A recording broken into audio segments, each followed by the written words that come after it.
तेज हुआ चुनावी रण, मोदी पहुंचेंगे आजमगढ़। पीएम का विकास वाला प्रण, मोदी भेदेंगे सपा की गढ़। विकास की देंगे सौगात, विपक्ष पर करेंगे आघात।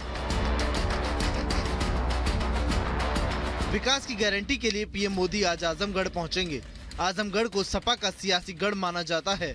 यहाँ से कभी मुलायम सिंह यादव तो कभी अखिलेश यादव ने चुनाव लड़ा और जीता, लेकिन उपचुनाव में बीजेपी यहाँ जीत का झंडा गाड़ चुकी है। उसी जीत को बरकरार रखने के लिए और सपा की सियासी रणनीति को ध्वस्त करने के लिए पीएम आजमगढ़ में हुंकार भरेंगे। बीजेपी पूर्वांचल की उन सीटों पर खास फोकस कर रही है जिन्हें वो 2019 में हार गई थी। इन्हीं सीटों में से एक है आजमगढ़। आजमगढ़ को सपा के लिए मुफीद माना जाता है। मुस्लिम यादव फैक्टर के दम पर सपा यहां जीत हासिल करती है।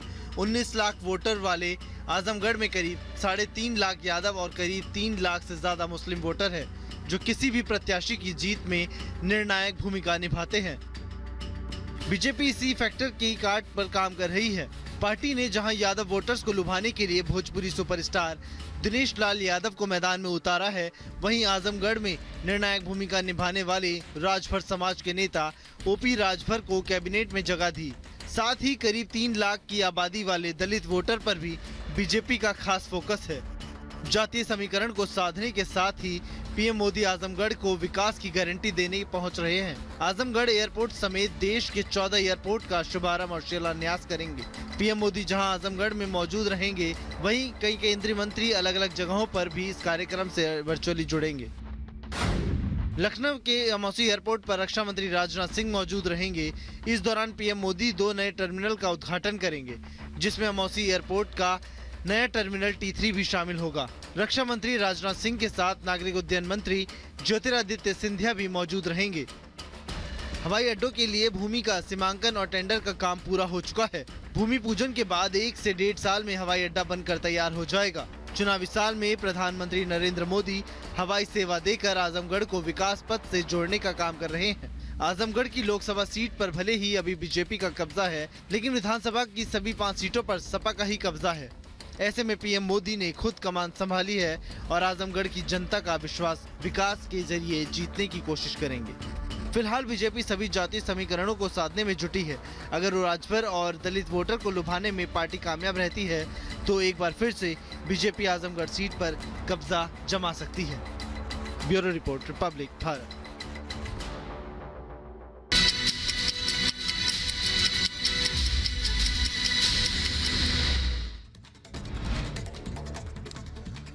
उत्तर प्रदेश के अंबेडकर नगर में देर रात बड़ा हादसा। डबल डेकर बस अनियंत्रित होकर पलटी, हादसे में 1 की मौत।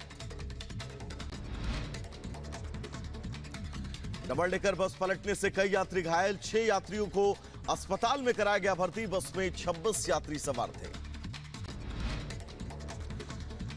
उत्तर प्रदेश के बहराइच में ईंटों से भरा ट्रैक्टर ट्रॉली पलटा। ट्रैक्टर के नीचे दबकर एक मजदूर की मौत, जबकि 2 लोग गंभीर रूप से घायल। यूपी के सहारनपुर में नाबालिग से दुष्कर्म का आरोपी गिरफ्तार। 2 दिन पहले दुष्कर्म की वारदात को दिया था अंजाम। सीसीटीवी की मदद से पुलिस ने आरोपी को गिरफ्तार किया। दिल्ली के सीलमपुर ब्रह्मपुरी में सार्वजनिक शौचालय में गोलीबारी, गोली लगने से 1 की मौत, 1 गंभीर रूप से घायल। यूपी के मथुरा में आबकारी विभाग की टीम ने अवैध शराब फैक्ट्री पर छापेमारी की। मौके से 2 तस्करों को गिरफ्तार किया। भारी मात्रा में अवैध शराब बनाने के उपकरण बरामद किए। पीएम मोदी ने लोकसभा चुनाव से पहले काशी विश्वनाथ धाम में की विशेष पूजा। वाराणसी से तीसरी बार लोकसभा चुनाव लड़ रहे हैं प्रधानमंत्री मोदी। बाबा विश्वनाथ मंदिर में पूजा अर्चना के बाद पीएम मोदी ने उठाया त्रिशूल। मंदिर परिसर में विजयी मुद्रा में पीएम मोदी ने दिखाया त्रिशूल, लोगों का अभिवादन किया। पीएम मोदी आज यूपी को देंगे 42,000 करोड़ की विकास परियोजनाओं की सौगात। आजमगढ़ एयरपोर्ट समेत देश के 10 एयरपोर्टों का भी करेंगे शुभारंभ। पीएम मोदी आज आजमगढ़ से वर्चुअली लखनऊ के अमौसी एयरपोर्ट के टर्मिनल 3 का भी करेंगे उद्घाटन। इस दौरान अमौसी एयरपोर्ट पर रक्षा मंत्री मौजूद रहेंगे। गाजीपुर को भी पीएम देंगे मेगा सौगात। गाजीपुर के बहुप्रतीक्षित योजना रेल ब्रिज का भी प्रधानमंत्री करेंगे उद्घाटन। 1650 करोड़ की लागत से रेल कम कॉरिडोर जो है वो बनकर तैयार है। यूपी के कुशीनगर को आज विकास परियोजनाओं की सौगात देंगे सीएम योगी। महात्मा बुद्ध कृषि विश्वविद्यालय की आधारशिला भी रखेंगे।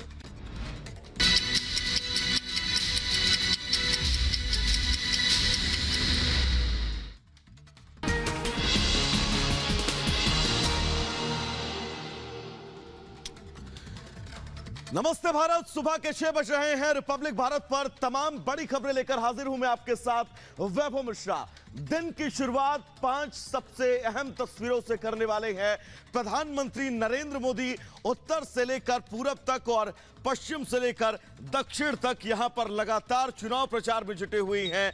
सबसे पहली बड़ी खबर अगर बात करें तो पीएम मोदी के आजमगढ़ दौरे की है, जहां पीएम मोदी आज कई विकास परियोजनाओं की सौगात देंगे।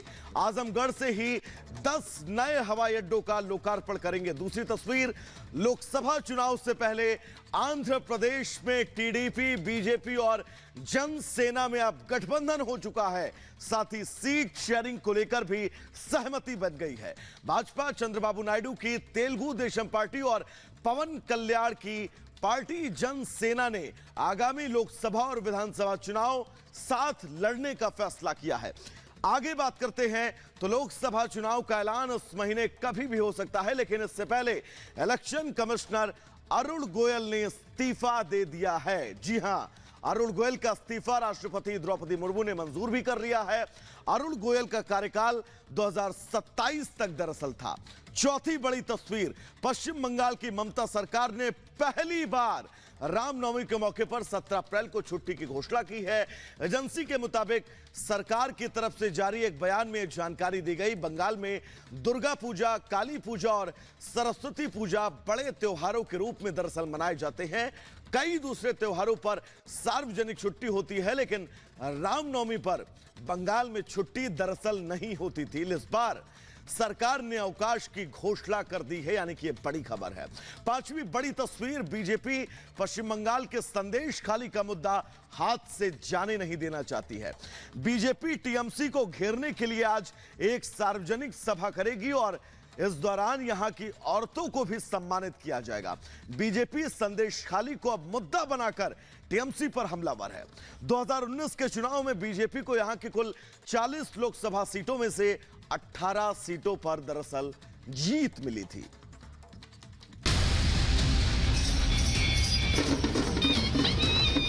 काशी का सौभाग्य है कि मोदी ने तीसरी बार बनारस को चुना है। एक उत्साह होता है प्रधानमंत्री जी के आगमन पे।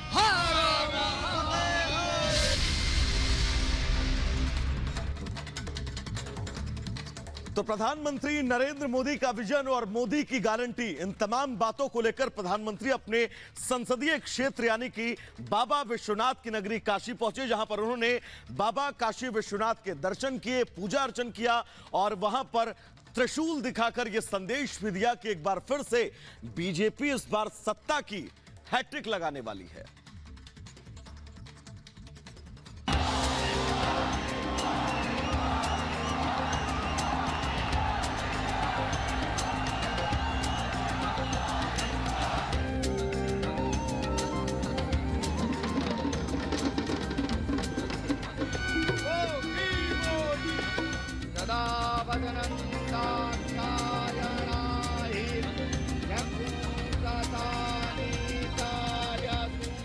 हाथ में त्रिशूल,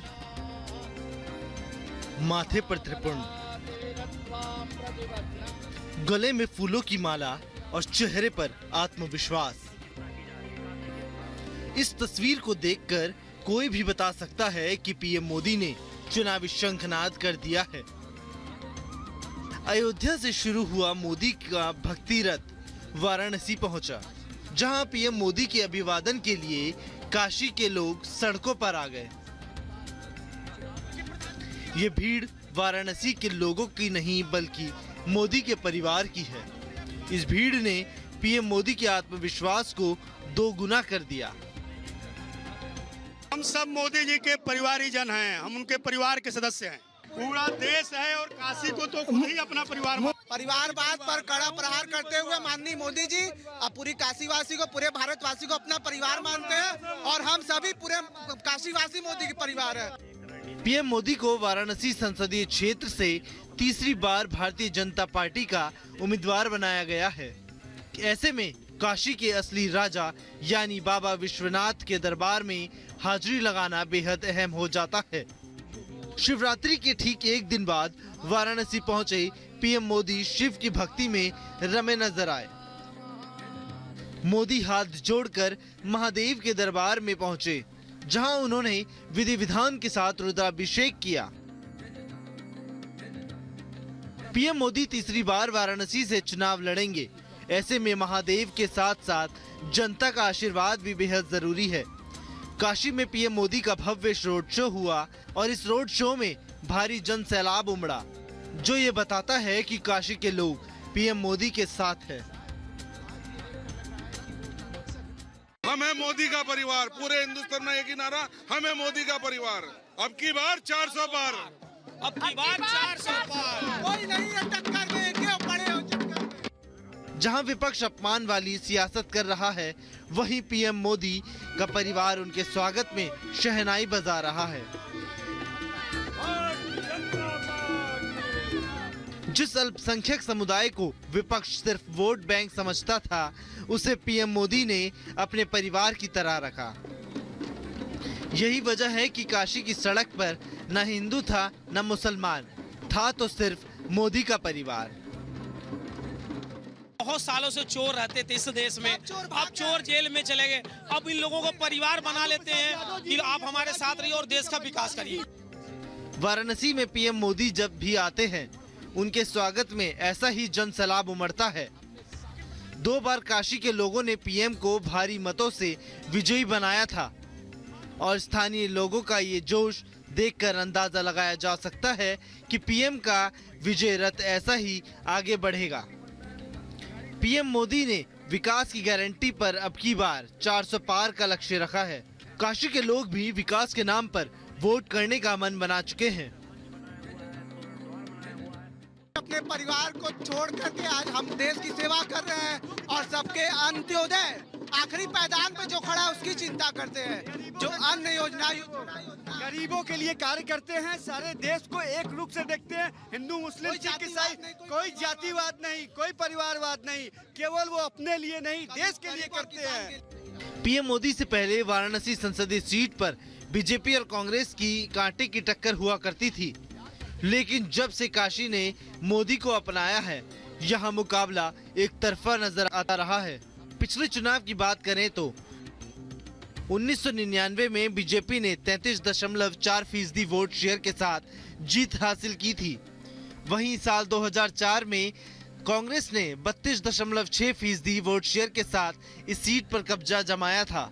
बात साल 2009 की करें तो 30.5% वोट शेयर के साथ मुरली मनोहर जोशी ने जीत हासिल की थी।